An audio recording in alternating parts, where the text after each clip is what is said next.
child abduction emergency for all of Texas beginning at 5:44 p.m. Wednesday, July 30th and ending at 5:44 p.m. Thursday, July 31st. Amber Alert. Child abduction from Waco, Texas. Suspect vehicle is the Grace 2019 Chevrolet Jax with Texas license plate DNLA 873. Missing child is Mario Susan, 3-year-old black female last seen wearing an orange swimsuit. Suspect is Plymouth Shoestack, 31-year-old black female.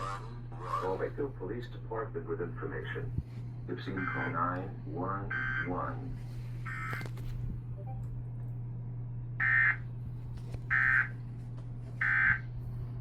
In our careers.